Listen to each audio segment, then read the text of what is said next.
Good afternoon, and thank you for joining us in Nigeria Now. I have Joyce Jakada with me on the set.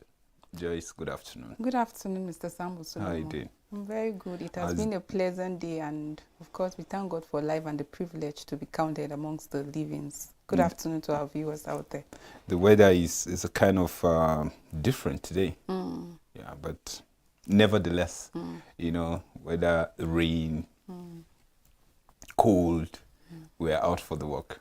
That is it. Yeah, this is Nigeria Now, and then as you know, we normally discuss things that are really happening in Nigeria, things that government are doing, what they are not doing, what to applaud them, what to complain, please, so to ask questions and then expect answers. And that's what we are doing. And with your help, by sending us your comment and how you think about what we have been discussing all this while, this alone is giving us the strength to keep on doing what we are doing here on Equa Television International. And today we are going to look at another topic which is really, really disturbing Nigerians, and we feel all of us, we should talk about it. So do well to join us on our social media handle on Facebook and then YouTube, so that we'll do this discussion together. Joyce, health sector, that is what we are looking at today, and then looking at health sector, we just want to narrow it to just doctors. There's this figure that is alarming, that is outside there. Over 13,000 doctors live in Nigeria for UK. The issue of brain drain, that is just one sector. Is that the way to go in this country? I saw that figure, and I remember this analysis, that says, Nigeria now is living or is practicing in the health sector based on the doctors that we have, like 1 to like 1,000. No, we want to about 30,000 in the north, and when you go to the south, for the north, varies, 1 to 40,000, 40,000. and then for the south, 1 to 30,000. And if you ask this question, 1 to 30,000, already you can see the gap. So one person to look, after the health of 30,000, that is in the south, or 40,000 in the north.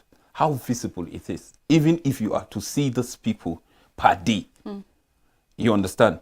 How long will it take you to cover? And then everybody is coming with his own different,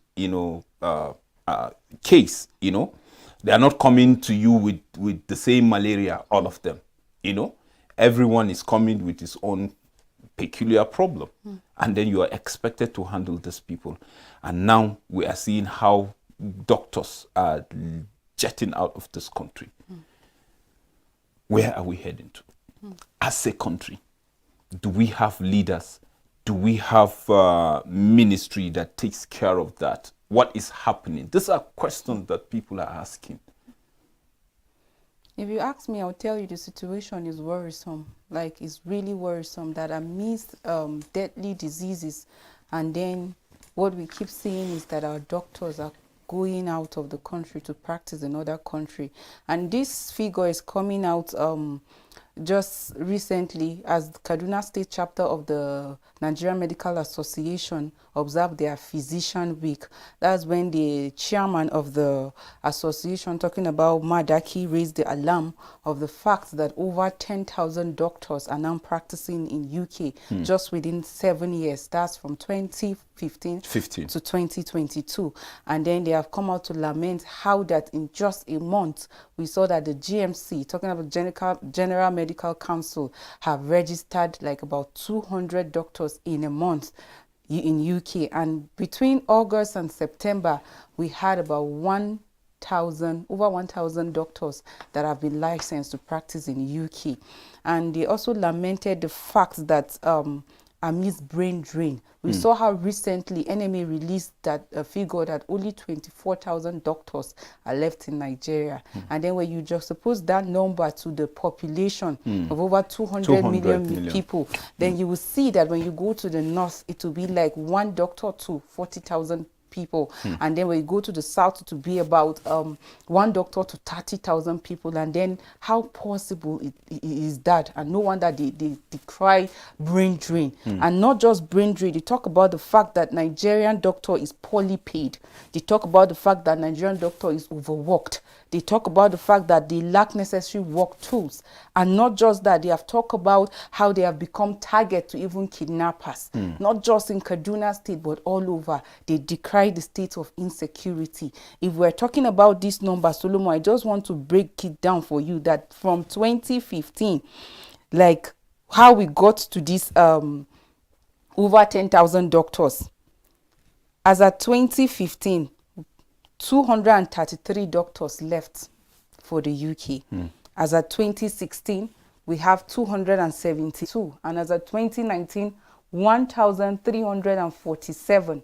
In 2020, we have 833. And in 2021, that's even with the outbreak of coronavirus between 2020 and 2021, we still had 932 people left for the UK. And then in 2022, we're talking about who are going. Why are they leaving the shores of Nigeria? These are not doctors that were trained outside the country and came back to the country and decided to go. These are doctors that were trained in Nigeria. That is to tell you that we have the capacity. Like, we are blessed. But look at the human resources that are going amidst deadly diseases that we're supposed to be fighting, that we need all these doctors on ground, but they are going because of what they tag brain drain, poor salary structure, amongst others. When they go outside this nation, how much are they paying? An average salary of 3.3 million naira. They tell you of conducive working environment. They will tell you of opportunity for training and research. So why wouldn't they continue to go? When here, your allowances for research, you have to fight, you have to go for strike before you are paid some allowances. The salary that you earn it before you are being paid, it has to enter another month. And why would we continue? Like, leadership is about results. Leadership is about what are you able to do in the office. Leadership is about solving problems. Last weekend, we saw how the Prime Minister of UK, Liz Truss, resigned. Why? Because she felt she was unable to meet the needs of the people at the grassroots. She saw the economic challenge from inflation to other problems. And then she felt she could not, and she resigned. In Nigeria today, if it is 4-term tenure, people will never resign, Sambo Solomon. Even if you drag them, you call them names, they will not resign. I say, how will you sleep that other people are sleeping in hunger? Before, it will be like 101, like people are able to eat morning, maybe skip afternoon and eat at night. But today, it is like 00 and then night. So that it won't be like you slept with hunger. Rising inflation. These have been the issue in Nigeria. And my problem is this. Is it that there's misplaced priority? Why will we joke with the issue of health? As at today, we are talking about 13.8 billion naira to be channeled to former heads of state and presidents in the 2023 budget. They are going to be paid that. For just travels of the president and vice president, 3.34 billion naira. And I asked, how many of their journey have attracted investors to Nigeria?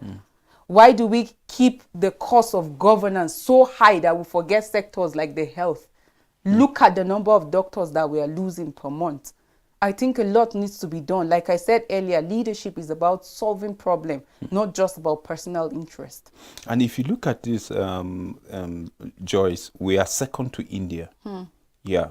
When you talk about people, talking about people in the health sector, like from other countries that are going to UK, you know, but when you look at the population of India, and then you look at our population in India, you know, we are talking about 42,000, you know, with their population of over a billion. And then Nigeria with just 200.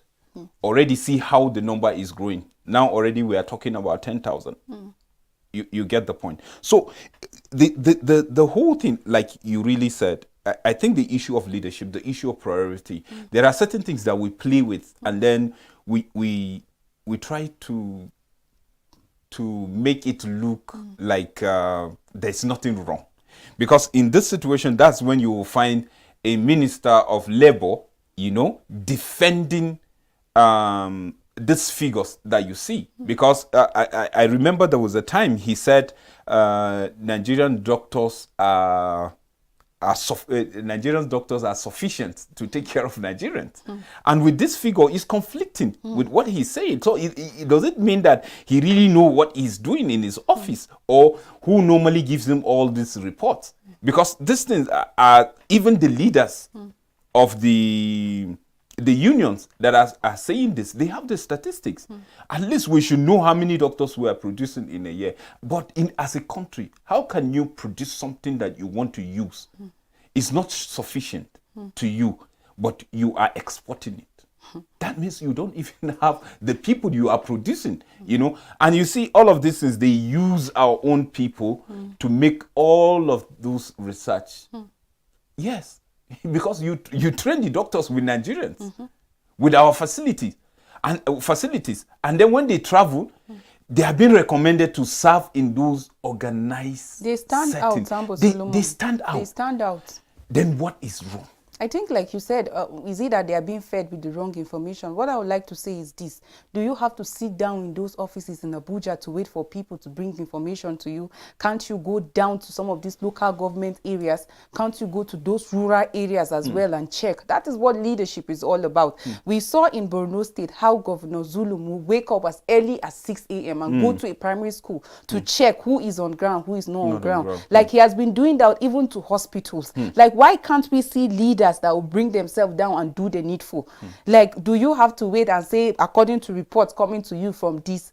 Like, once in a while you should, even if you don't have to be there every day, you should be able to take a walk down the street and do the needful. Go to some of these rural areas and see what are they looking for. Just some basic dividends of democracy, like roads. They should have access to good roads. Some of these people, if you see what they farm, they feed the nation, yet there's no access route to even bring their goods out. These people are just looking for primary health care, like an accessible primary health care. But all we have, at least when you go to some of these rural areas, you just see structures without facilities. People are dying of ailments that they don't even know the causes. They only attribute it to witches and wizards. Can we begin to create opportunities for research and look into these problems? Can we equip our primary health cares, because they are the ones that are closer to the grassroots?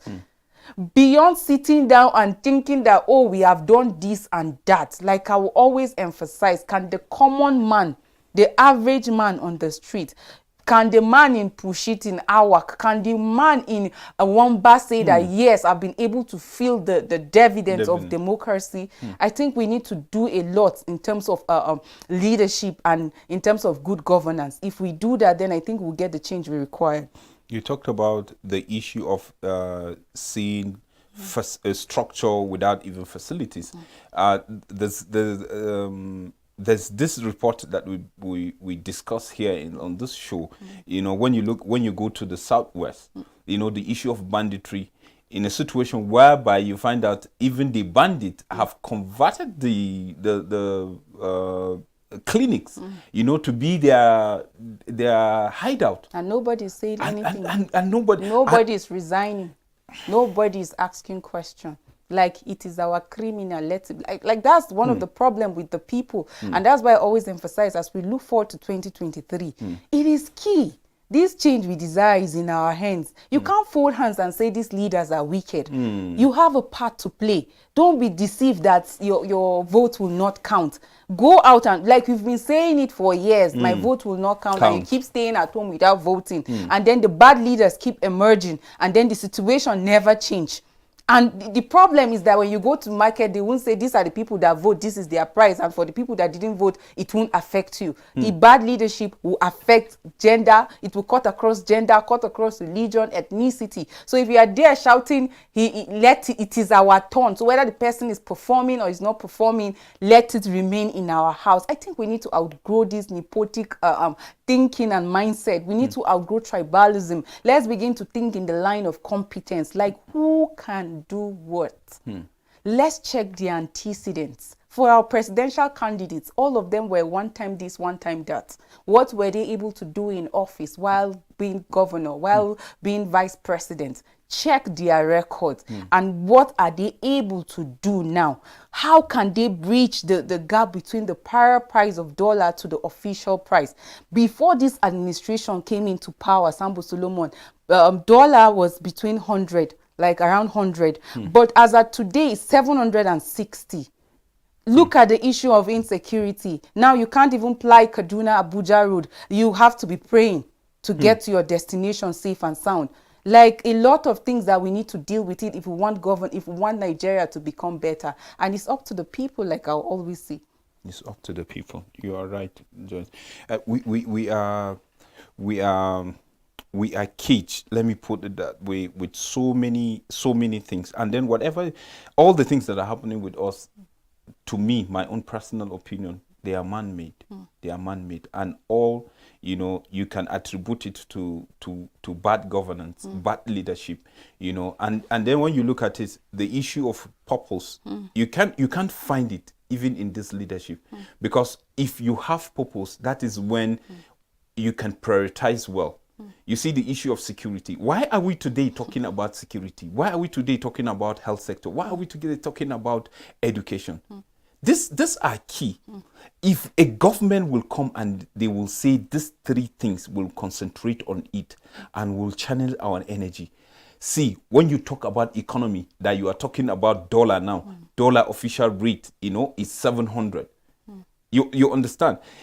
Automatically, when you deal with these three, and you are being deliberate about these three, the economy will fall in place by itself. You don't need to struggle. That's just the simple maths to all of this. Because when there is security, that's when you expect people to walk freely.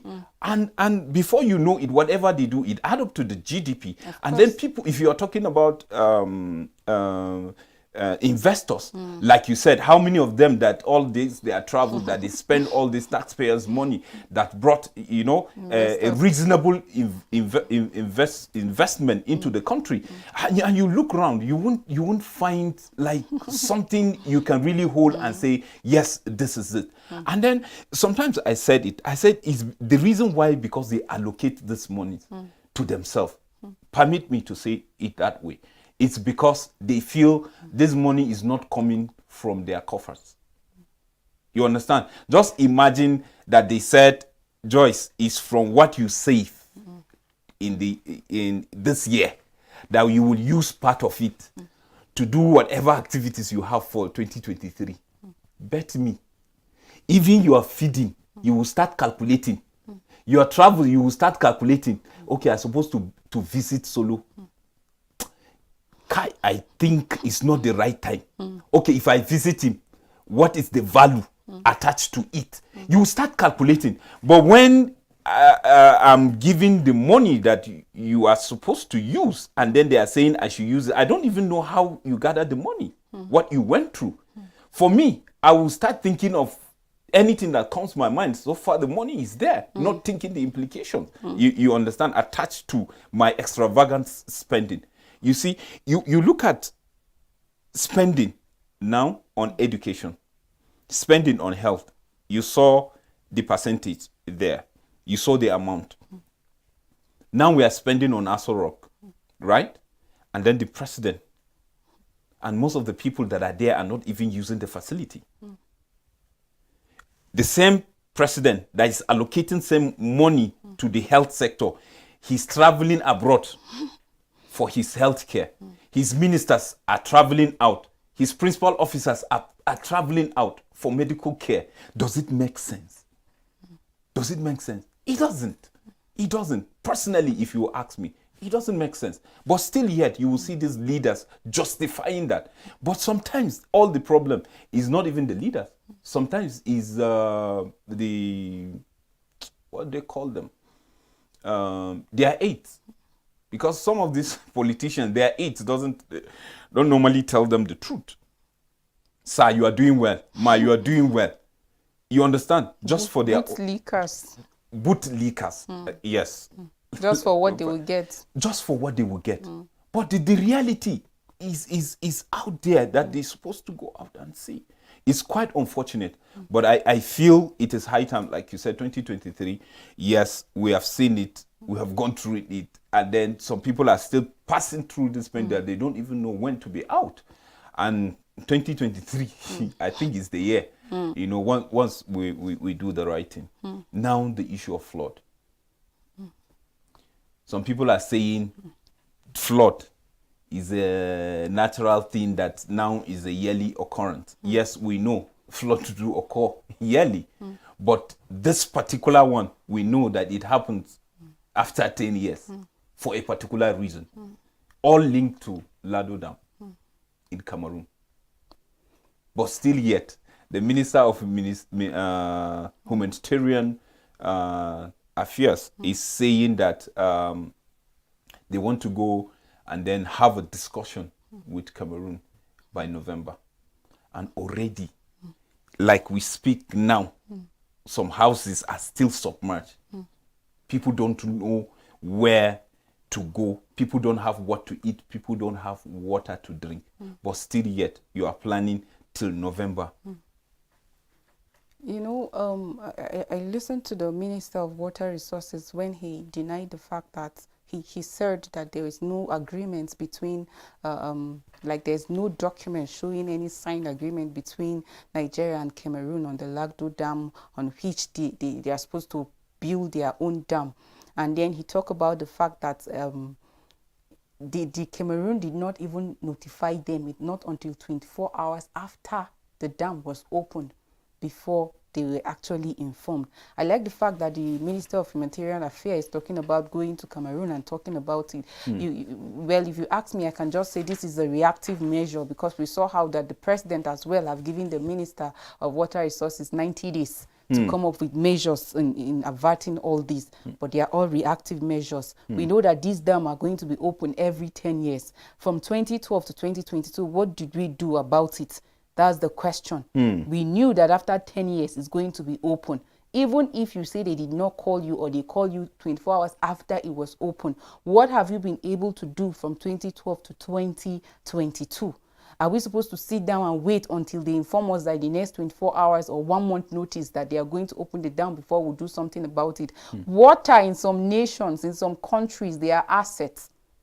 But today it has become a problem to us. And then we are seeing that stakeholders are warning that Nigeria will face food scarcity, even fuel. Like we're already suffering inflation due to climate change, terrorism attack. Farmers cannot even go to their farm. We've not even come out of that. And now we're talking about flood that have submerged a lot of farmlands. When you go to Nasarawa State, Olam rice farm that produces or supply Nigeria between 15 to 25% of rice is submerged. Like naturally, you should expect that there will be inflation. There are states that have been affected. 27 out of 36 states in Nigeria have been affected by this flood. And we talk about Kogi State, Nasarawa, Anambra, Ebonyi, Enugu, amongst others. Kebbi, Delta, Jigawa. All these states have been affected. Cross River. Already, Bayelsa, there's no means of going out or coming in. They're already facing the hike in prices. Look at this alarming picture. Do you understand? And then farmers' displacement would definitely spike inflation, because there's no farmland. It has been just submerged. All Farmers Association have notified Nigeria of that. And we also have report coming from NATO, Nigeria Association of Road Transport Owners, saying that bad roads is going to add to the hike in prices and even fuel scarcity, because they cannot move. Like there are some linkages between one state to another that they can't even pass because of the flood, like Kogi to Abuja. That's why they started facing first scarcity immediately when this flood issue started. And now they have to look for alternative routes, and they say to do that is going to cost them more. And that is why prices will definitely hike. Like the question remains, why do we have to wait until these things happen before we start talking about going to talk? Before we start talking about, okay, I'm giving you 90 days to come about measures. Why can't we be proactive? Like now, we have over 1.3 million people that have been displaced.